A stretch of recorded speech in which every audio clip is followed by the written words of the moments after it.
Welcome to the Evolvepreneur podcast channel, which is sponsored by Evolvepreneur.biz, a new online community-based platform designed to help develop your skills and knowledge to be massively successful in this new digital age. Your host today is John North, who is a 3-time #1 international best-selling author and strategic marketer. John's passion is to help business owners to master the online marketing world. Welcome to the Evolvepreneur podcast channel. My very special guest today is Tim S. Marshall, who's regarded as one of the most top motivational speakers in the US. He's also a life coach, entrepreneur, and award-winning author, as well as consultant to Fortune 500 companies. He's written 7 books in 2 years on personal growth, entrepreneurship, young professionals, sales, leadership, millennials, breaking fear, and relationships. So welcome, Tim. I'm so grateful for your time today. I'm really excited to have a talk to you. Yeah, me as well. I look forward to it. Okay, so what I like to do in the podcast is get a bit of an idea of, give some people some really good skills and some ideas and stuff they can implement. So one of the things I noticed was, you wrote and you've written 5 books. So just tell me about the 5 books you've written, because we talked about the thumbs before. That makes a bit of sense. And I've got a couple. Yeah, like when I go into either universities or if I do speaking events, I'll hold my hand up at the end, and I'll tell everybody, pay attention to your hand, which is your thumb is personal growth. Right. Is being aware, understanding exactly what you can achieve in life, and sometimes those distractions will pull you off. That's my first book. Yep. The second book is Be Yourself, Sell Anything. It's the most important thing, or one of the most important things you can do in sales, is understand that people are about building relationships with people that they can relate to. Yep. So that's the second one. The middle finger is relation slips, which is a combination of personal relationships as well as business relationships, because even in a personal relationship, if it goes bad, it can affect your performance at work. Yep. And vice versa. Yep. So that's very important. The fourth finger is millennials, our younger generation. How to transition them out in the workforce with an ever-changing environment based on technology. So I give them life skills on how to achieve anything. The fifth finger is entrepreneurship, how to start a company from the bottom up. And be in charge. And then what holds the fingers together is the palm of your hand. Mm-hmm. And once you get that down, which is the power of breaking fear, you can pretty much achieve anything. And, a lot of different things that we do in life, even in sales, is we have, fear of rejection, fear of comparison, fear of competition, all these different fears. So once you start breaking through the fears, which is through activity, you start to become more yourself. And that's where, I wrote the book, Be Yourself, Sell Anything. Gotcha. But the power of breaking fear is really, the epicenter of having a really, really strong foundation in a way that you can achieve either starting a company or being a top sales professional or even, being strong in relationships. Yeah, I think that, you're pretty right. I mean, I was talking before about the fact that one of our most popular podcasts was actually fear itself, the fear of fear itself. Yeah. Some people are scared of fear, right? Yeah. It's like even right? And yeah. So tell me, I've got a couple of questions on sales. So you mentioned that you'd actually been a photocopy salesman, which I always reckon was the hardest task ever. Yeah. So tell me, in terms of entrepreneurship, what do you think the 3 things a person should focus on? So let's say they're not making a lot of sales right now, or they're just not getting where they want to be. What do you think they should be focusing on to make sure that they're actually going to get those revenues in? The first thing I would say is that you have to be your own business within a business, especially in today's world. Even you can complement a company, you can work for a company, you can sell for a company, but you have to be your own company. 100%. You have to learn life skills. And the most powerful thing in the world is yourself, is your words, how to utilize your words. With so much technology today and social media, you have to be aware of taglines, compelling words. So the tip is utilizing your words in a way where you can clarify your message. And that's really how you become, a top sales professional. And the other thing is that, with those words, you want to leverage relationships. Relationships is not just about, getting referrals or networking. It's leveraging your contacts with other people's contacts as well. And once you, for help, right? Just essentially asking for help. For both. I've gone into many customers where I said, I've got, 50 more calls this week. And, I've got so many different customers that could use your services as well. And then next thing you know, you're building a networking group and you're creating just a giant tree. Yeah. And people appreciate being referred. I mean, that's, the best form of compliment at the end of the day, isn't it? So they'll jump. Yeah. Yeah. Because once you really start helping somebody, they're going to want to help you for the rest of their lives. And, I'll just give you a quick story about selling copiers and where I really practiced on using my words is, when I first started out, I had social phobia and I had panic attacks, but I ended up prospecting. I'd make 200 phone calls a day, and it was the worst thing I ever did in my life. And it was not fun. I didn't like it, but I kept doing it until I got my first big appointment. Right. So I set up this demo for this copier. I'm like, okay, great. This is going to happen. This is amazing. I'm going to get this sale. Yep. And the only thing I have to do is demo it, make sure it works okay. So in your mind, you already made the sale, right? So which is I'm like, thinking you're going to make the sale. You're far more confident, right? Yep. So I'm like, okay, no big deal. I just have to demo the copier. This is when I first started. Okay. And I put the paper in the document feeder and I pressed print. And it jammed, and then I did it again, and it jammed again, and then I did it again, and then it jammed inside of the system, and it actually got caught in what's called a fuser, and then it caught fire, Oh, so I'm like sweating. I mean, it was so incredibly uncomfortable. And from that time on, from that very moment, it changed my life forever, because I would never let anything sell anything for me. So I utilized my words in a way where I could describe technology, copiers, cybersecurity, managed network services, different technology in a way where you can really associate it with a person's needs based on empathy. Yep. So I practice utilizing my words where I never used any brochures anymore. And I never demoed any more equipment. And I became the number one account manager in the USA for Toshiba for 10 straight years, just based on my words. And it was just practice. I wasn't such a great salesperson, but I love people. I leveraged my contacts, but I utilized, the art of using compelling words. What's in it for the customer? And that's the biggest thing. That is, if there's any kids out there or anybody that's looking to really do well in sales, it's really, really practice your words. Clarify your message. It's so critical, especially with technology today. Yeah. Best words win, and everybody's an expert, like we talked about, until you really find out the true, once you start doing due diligence and looking at their true background. And it really uncovers a lot. So utilizing your words and backing it up with believing in yourself, which is the practice of speed and activity, which is doing something over and over and over and over and over again until you become the product. Yep. So, that's the advice. I know you asked me for 3, but I think I gave you a little bit more. But when I started selling accounting software, when I got out of working for a bank and I started selling accounting software, I thought the idea was to demo the software.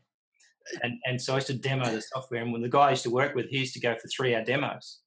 And I'm thinking, the only reason this guy bought the software was that obviously he just felt sorry for him in the end and bought it to shut him up, because he would just go on and on and on.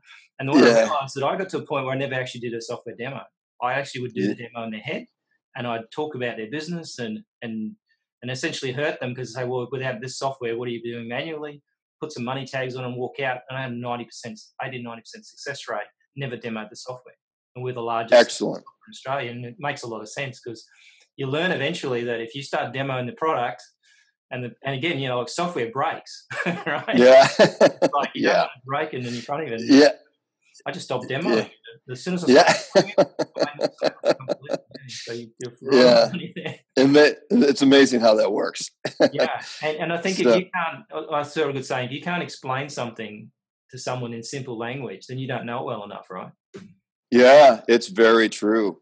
You know? It's very, very, very true. And, you know, sometimes explaining something is utilizing analogies, you know, stories too. Yeah. You know, if I tell a story, you know, you have a 70% chance of 60, whatever it is, based on somebody really paying attention. And remembering So, your it too. So yeah, yeah, I can telling you. So yeah, I got a bit of thing in my book about selling chook eggs when I was like really young, like about 12 or 13, and people remember the eggs and don't remember the rest of the book. So,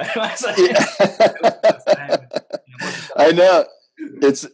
It's amazing. It's like, yeah, in my book, The Power of Breaking Fear, I have a story in there when we got hit with a hurricane down here.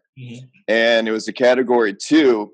And most of the businesses were not open, but the ones that were, I went out and visited.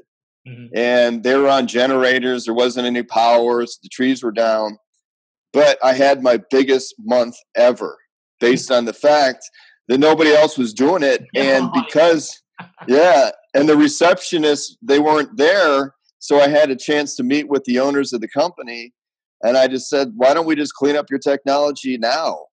Get it straight, you know? And I absolutely crushed it. So my point is with you know, what you were saying about your book is that, you know, I get a lot of people that, you know, always bring up that story in my book, The Power of Breaking Fear, about these little stories and analogies I put in, and that kind of sticks with them. And that's a big message in sales is, you know, having case studies of customers that either have had issues from maybe other competitors and or success stories, but have good case studies that they can identify with based on storytelling. It is significantly important. Yeah, and the easiest way to sell, and when I do books, I got the same way. Like we used to talk about stuff, and I can get it down to about half an hour now. I just start bringing out books and telling stories about each of the books. Yes, absolutely. 7 or 8 books are going, oh, you obviously know what you're talking about. Yeah. You don't have to talk anymore. And it's like, but I didn't talk about anything. All I do is talk about the books. But, yeah, people love stories, and at the end of the day, the whole world's built on stories, right? Yeah, that's pretty much it. So, in your book about fear, what's the I guess what's the best way to overcome that fear? Is it because it's irrational, or is it because people just don't have enough information? It's, you know what? It's a great question. It's because they don't have enough information. Right. The Power of Breaking Fear is about awareness. I mean, that's the first chapter. It goes into high detail about how to become more aware of your surroundings. And a lot of times we're not even aware of how we come across. True. You know, or, you know, I'll give you an example. Like when I was in 7th grade, I asked a girl out, and it took me 8 months to get up enough courage.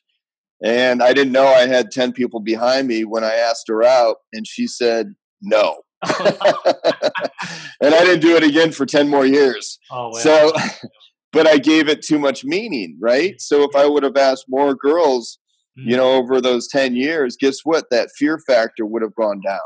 Yeah. And the Power of Breaking Fear is about learning and educating yourself in a way where you kind of use analytics or mathematical measurements to break through fear. And that's through activity. You know, that's in sales. That's in starting a company. You know, I started a company in 2008, right when the market crashed, with a desk and a telephone, and everybody thought I was just crazy, you know, because I was top in sales. Why in the world would you do it? And I was in one of the worst areas in the U.S., Dade County, and I made Inc.'s magazine's list as far as one of the fastest growing companies for 4 years. And I was profitable every single month because I broke through fear. I learned before on how to sell. I learned before on what my weaknesses were. Was I scared and terrified? Absolutely. Terrified. But I did it, you know, I did it. I did it anyway. And that's where, you know, the Power of Breaking Fear, I've taken 20 years and I took notes, and I met with thousands and thousands of businesses, and I've worked with professional athletes, and I've just been very blessed in the many individuals I've met with. But I've taken all that and I problem solved it in a way where not only have I taught it to myself to achieve things immediately fast, but to other companies. But it is really the epicenter for all things is the power of breaking fears. Breaking fears, understanding if you're uncomfortable, it's normal. If you have self-doubt, it's normal. If you have fear of comparison, it's normal. But you got to act out and learn more, learn, practice. And then boom, freedom. It all comes together. It's amazing. Yeah. It's like sport, right? At the end of the day, the thing is that if you don't get good at something, you should do it over and over again to a point where you don't have to think about it. Yeah, absolutely. And, I've worked with some professional golfers and, they would say to me, well, just like anybody, they might practice on the practice range, but then when they go out for the tournaments, they don't play the same way. And then I ask them, well, where do you practice? And they're like, well, I go down to this place and I practice. Usually they take some distance away from people. And I'm like, put yourself in the middle of people and practice. Get disrupted. Have somebody that's, taking up sods of grass next to you. Yep. You know what I mean? Yeah. So, you know what I mean? And that way they won't know the difference between the practice and playing out in the tournament. And that's really kind of putting yourself out there. If it feels uncomfortable and it's something that's going to gain you into another direction of, more fulfillment, do it. Yeah. Over and over and over again. But practice good skills. I've got a friend who teaches people how to public speak, and one of the things he does is they actually take them in funny places, like he puts them in a shark tank under talk, right? Yeah. Actually do their talk in front of under pressure. Airplane, all these things. It's like, man, that's crazy. But at the end of the day, if they can talk through that, they can do it anytime, right? It doesn't matter. You don't have to have a perfect situation to be able to make it work. And you've nailed it, because you're right. I mean, sometimes we try to think about having a perfect situation, and life is, life's not perfect. Just like my laptop went down last night. So, you know what I mean? So it's like, I'm like, you know what? I got to use my cell phone. So but that's the greatest thing. Yeah, absolutely. And give it a bit of an edge. Yeah. So we're going to run out of time here, so I want to ask a couple more questions. So something you talked about was a new venture you're doing called Lightspeed VT, which sounds interesting. Sounds like a motor car company. But what's that all about? Tell me about that. Yeah, I mean, basically what it is, it's virtual training. Right. So I signed up with a gentleman named Bradley in Las Vegas. He works with Grant Cardone, Damon Johns from Shark Tank, and what I've done is I've taken my book, The Power of Breaking Fear, and I've turned it into a virtual training platform. So it helps people, as in business, I mean, it's not easy. So I help people go to point A to point B fast based on all the different things. And the same thing I've done for sales. So I've got a virtual training course on that, and entrepreneurship. I never borrowed any money. So I built a business from the ground up, from the bottom up. So I teach kids or anybody that's looking to reboot their life on how to achieve that. But it's virtual training. So I do it. I get in front of the camera. I don't use any notes. It's just all in my, as we talked about, like you said, you've created a lot of your own successes. And when you create your own successes, you become that, and you have a gift to give to others. So that's what the virtual training course is all about. It's 3 to 5 minute, kind of scenarios where I speak, and then you have either critical thinking questions or you have role playing, but it really, really, really helps people excel fast. So I've worked with a lot of people, and it's just the best thing about when you work with people and you see their success. That's what it's all about. Yeah. You can't really, money can't buy that sort of. No. Somebody actually do something. Like they come up. Yeah. You said one word, or you did something, and it's like I was even on Facebook the other day. I think about last year sometime. I saw this little thing that came up, and it said, "If you don't have a $25,000 a year program, you'll never sell one." And it was one of those graphics, right? Yeah. And at the time, I didn't really have one, so we decided to have one. And then about a week later, I sold it. So and then we sold 2 more in the next 6 months. And it was interesting because a lot of people have these different things, and they go, well, higher ticket items sometimes is a way of moving your business forward quickly. And you're not valuing yourself well enough anyway, probably. So you're in a situation where you can, push yourself a bit, get out of that fear factor. So no, they're going to buy that. No one's going to buy that. Yeah. And actually, yeah, absolutely. And you nailed it. I mean, sometimes we, look at certain things as too much of a risk, but in reality, when you've done it, when you can teach somebody how to excel in something, it's not a risk. It's a huge value for them. It's and we were talking earlier, and it's like your experience says it all. So it's, if you can share that and give it away, and those type of programs, they might sell 25 grand or whatever it is, but when you can save somebody a lifetime of problems, or you can make somebody millions of dollars, 25 grand is nothing. Exactly. Yeah. So, and it's all about a commitment. To me, it's like I think if the more you pay, the more you pay attention. So at the end of the day, money is going to show up on time, right? They're going to, and they do, like all the clients doing it. They all show up on time. Previous week's homework, they're paying attention. Yeah, I like that. They'd be doing nothing. I'd be still chasing for the first step.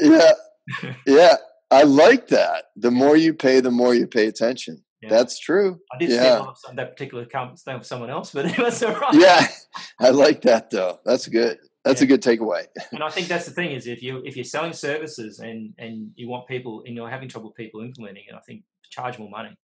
To pay up, then they'll pay attention. They'll do it.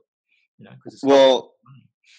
And that's one of the things too. It's like when I was in sales and starting my own company, I mean, I was never the cheapest. I just wasn't, because I knew I was going to give good service, hands down.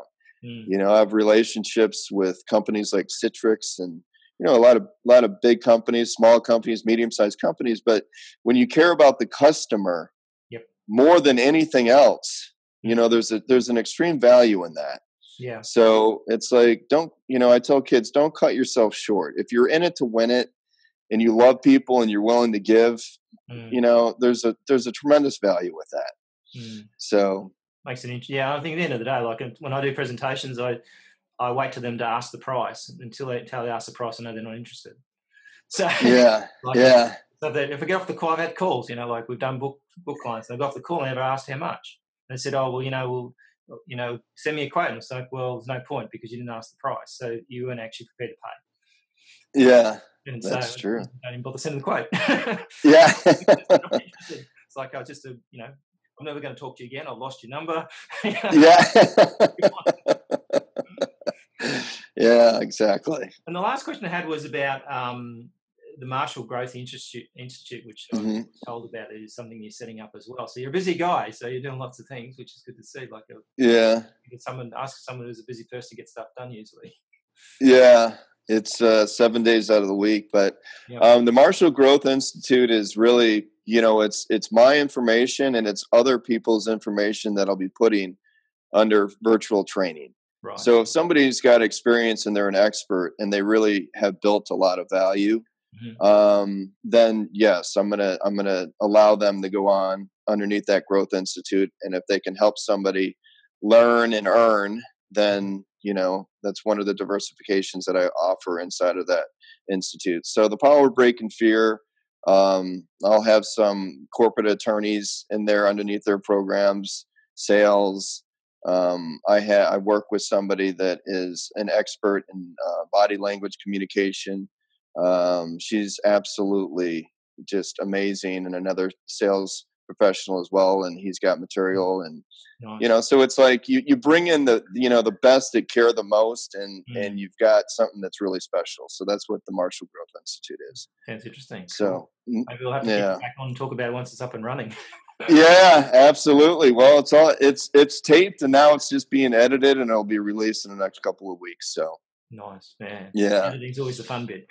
Yeah, editing's it's like the waiting game. Yeah. It's like, when is it done? When is it done? When is it done? When is it done? You know what I mean? So most guys who get very perfectionist on it, and it's like, yeah, I know. So absolutely. Give me a bit of an idea, and one of the things I was sort of close, I've got another question for you was, you said you started a company with nothing, which is kind of what I did as well. When I started my company off, it started very little money. So self-funding is something that's interesting, because a lot of people think go and borrow some money or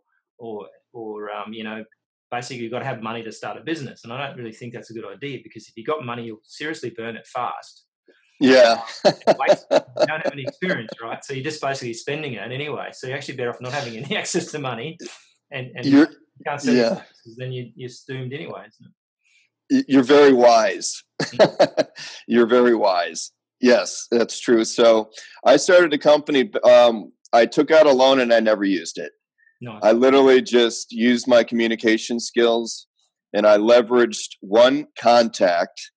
And I went into him and I said the same thing. I'm in front of X amount of business people per day. Why don't we leverage our contacts? Yep. And that from one contact, I built up 5,000 corporations in 6 years. Wow. So, and I never borrowed money, and I was profitable every single month. And it's funny, I did a speaking kind of event at an accounting office, and it was kind of virtual training, and I was in a big conference room, and I told everybody that, and they're like, I don't know if that's, okay. Did he really not borrow any money? Was he really profitable? And then at the end I said, guess who did my accounting? You did. And then the president of the accounting just shook his head. He goes, yep. So there you go. But it can be done, but it's all based on, learning, leveraging your relationships, building value way beforehand, connecting the dots beforehand, writing the playbook beforehand. It doesn't have to be complicated. But when you leverage certain people, especially people that maybe you don't have all the answers to or reach out to them. I mean, even before I started my company, I reached out to competitors that I didn't compete with. Yep. But I absolutely asked them. I was just, scared. I was worried. I had bills, and I'm like, and I was already, doing well in sales. So I'm like, okay, but people like to help people as long as they're not competing against you. Yeah. So, but it really helps out when you ask somebody that has built companies from the bottom up, or that have a lot of information based on that. It's amazing. And that's why that's actually the reason why I wrote the books, because I took all the notes over 20 years in the virtual training. Gotcha. So it's like I shortcut everybody so they don't have to be terrified, and they can succeed, and knock on wood. I mean, I started off at 20 with the 7th grade education. I turned my life around. So I know what it's like to hit a bottom. Yep. But from the time I got up and learned how to be myself and really break through fear, I've had setbacks, but I've really crushed it, and it's just get back on deck. So at the end of the day, it's like if you're a billionaire and you lose all your money, what do? Well, you people right? Yeah. and go from there. So I think that's the thing about I think there's a lot of misconceptions about borrowing money and what happens there, and I think it's a good way to do it. And I think and we used to, when I was selling accounting software, we always worked out what they wanted. So they might want something. Like you might talk to them, so I got this great little HR checklist or something. And back in the days when we had fax machines, I'd get on my phone on the way out, and I'd ring up and say, can you fax them this document that said, these tips or something, just to prove that we could do something for them. And that always seemed to work well, because they ended up thinking, well, okay, well, he's done a little promise. He's followed through on a promise. Whereas most people say, oh, I'll do this for you. We never hear from him again. And so that worked really interesting. So, so even just simply just promise something and deliver it. Nowadays is really good, because I can be on the phone talking to them and send them an email on the spot. Yeah. So while you're still talking, have what you Yeah. But I mean, that's good advice, for kids out there, is what you just said is, deliver on your promises, and you'll have a customer for life. And follow up. I mean, follow up is so key. And you never know when somebody has, they have a bad day, and you might say, okay, well, they don't have interest. Well, no, they had a bad day, or maybe you're not talking to the right person or whatever it is, but keep following up, and then make sure it's not a condition versus an objection, and, condition is something that you just can't come around and problem solve, but an objection is something you can. So, following up is really, really critical. Even if somebody doesn't give you what you think is a good answer or good communication, it could, everybody's busy, and you might catch somebody at the wrong time. So don't give it too much meaning.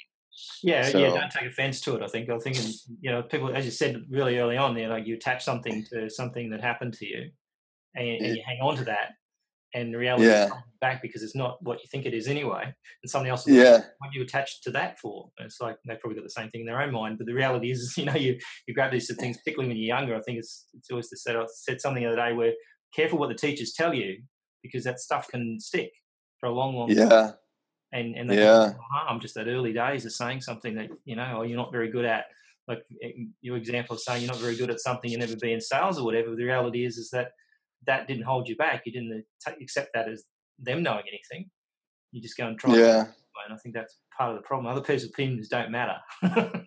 No, they don't matter. I mean, even when I sold my company, we're very profitable. It was like, dude, you're crazy. They called me crazy when I started the company, going into outside sales. I wasn't a writer. And then all of a sudden, boom, I wrote a book that turned out to be very, very good, The Power of Breaking Fear. And everybody's like, oh, okay, he's not crazy. And then you know what I mean? It's just, I don't know. Just we all have one life, live it. Yes. The way we want. Yeah, life is too short. I think the other day I decided not to worry about something with a customer because life was too short. Like I didn't want to do it. It's like I could see it happen, right? So one of the benefits of doing it for a long time is you can actually play out a whole deal in front of yourself first up, and then decide, I don't think it's bad. Let's put it out now. As we get older, we're like, is that going to bring me down or bring me up? And I'd rather be brought up. Yes, sure. So tell me, what's the best way to get in touch with you? Like, you've got a website which we'll put up the links for. Yeah, it's timsmarshall.com. timsmarshall.com. That's an easy one. Yeah. And for all your kids out there, I got lots of books, but the best, the really rock solid book is The Power of Breaking Fear. That's 20 years of notes. I've got great sales books, entrepreneurship and all that. But if you feel like fear is holding you back, that's the bridge way to achieve anything. Because that really does help out in the, in the sales and entrepreneurship is breaking through the fear. And it's amazing once you do that, how fast you accomplish things that you never thought you could. Yeah, makes sense. Yeah. I think that holds a lot of people back. I think fear is the big one for sure. Yeah, absolutely. You call it the FUD principle: fear, doubt, and uncertainty. Yeah, fear of the unknown. Yeah. I go into universities. That's a topic: fear of the unknown when these kids graduate. Well, I tell them, it's the unknown is not knowing. Learn. Put yourself out there. Network now. Study companies. Study whatever it is. Even if you don't like something, I didn't like sales to begin with. I didn't like it at all. But then I began to love it. So maybe it's it's a career that you don't like, but maybe you're not doing enough to be good at it. Yeah, and I think at the end of the day, I think until you've tried something a lot of times, as you say, you don't really know whether you're good at it or not. And sometimes you're good at something that you least expect. Yeah, that's happened to me a lot. Yeah. Nice. So I'm sure you as well, but yeah. Absolutely. I think I have this 10-year thing. I'll last about 10 years on something, then I get bored with it and move on to something else. That's, you know what? I know somebody similar to you. Yeah. Well, lately, very similar. About a couple of years, because as you get a bit older, like the 10 years is not going to work out too good. Yeah. A couple of years, so I think. Yeah.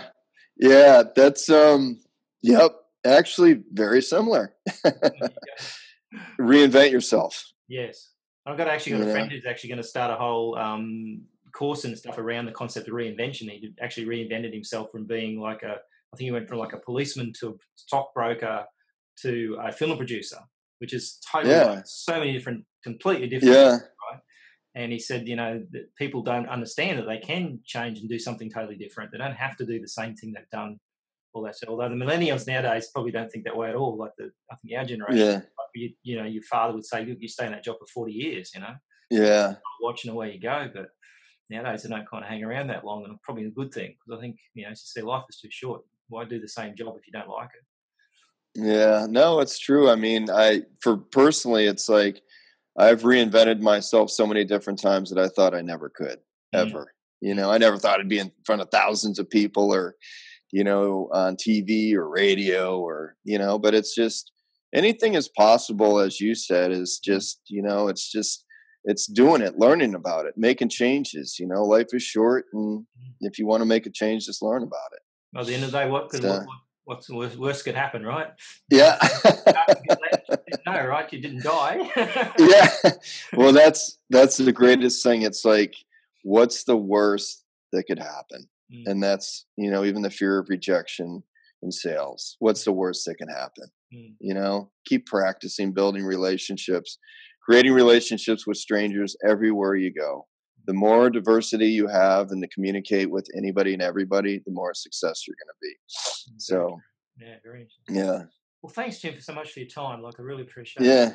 And I'd probably like to get you on again, and we'll probably pick up one subject rather than lots of them. Yeah. Yeah. No, I really like you a lot. I'm not just saying you know your stuff, and you got a lot of wisdom. So who's ever listening or watching, this guy is good. Well, I reckon you look pretty good too. So I did some research today, and it's like I was listening to some of your stuff, and I'm thinking, there's pretty good stuff. Like a lot of times, when you just get that kind of, feeling that they're not really, interested in you. And one of the things I really like about your website was really about interested in them and how you could help them. And I think that's important. So So thanks so much, and I'll try and get you on again sometime. That'd be fantastic. Absolutely, I would love to.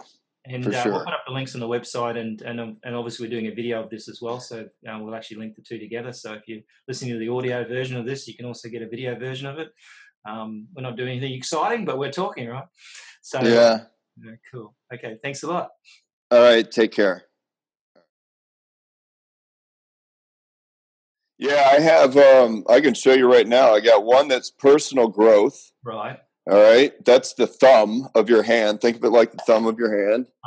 And then I've got the second one is be yourself, sell anything. Yep. And then I have relation slips. Slips. That's the middle finger. That's the middle finger. Fair enough. And then I have technology for millennials, for the younger generation. And then I've got a book on entrepreneurship, how to stay in charge. And then my last book is the most important, is The Power of Breaking Fear. Okay. Absolutely.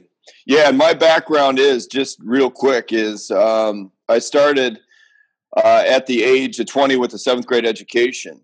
Yeah. So I was just kind of stuck and lost, and I started over, and I got my college degree and went from remedial math to tutoring and quantitative methods, only to be told, don't go into outside sales because I lack presentation skills. And then I became the #1 account manager for Toshiba in the USA for 10 straight years. Wow. Yeah. And that's where I learned, how to sell. You sell photocopy. You can sell anything. Yeah, it's funny you said that. It's funny you said that, because I was having breakfast with somebody yesterday, and they said, if you can sell a copier and you're #1, you can sell anything, or a copier just in itself. The secret of that's getting good accounts. That's buy lots of copiers, not just one, right? Yeah, it's what it is. It's all about your communication, your words, compelling taglines, leveraging networking and stuff like that. So, I study analytics trends. I've been the quarterback for a $1 billion company, a couple $1 billion companies, in reference to cleaning up their clarity on how to sell. So, I mean, that's my, if I was a black belt, that's it. But, behind every good salesperson, they have to break through fear. And that's why the power of breaking fear is so critically important. You've just been listening to another great Evolvepreneur podcast interview. We hope you enjoyed it. Please visit Evolvepreneur.biz today to find out more about our online community and how you can take part.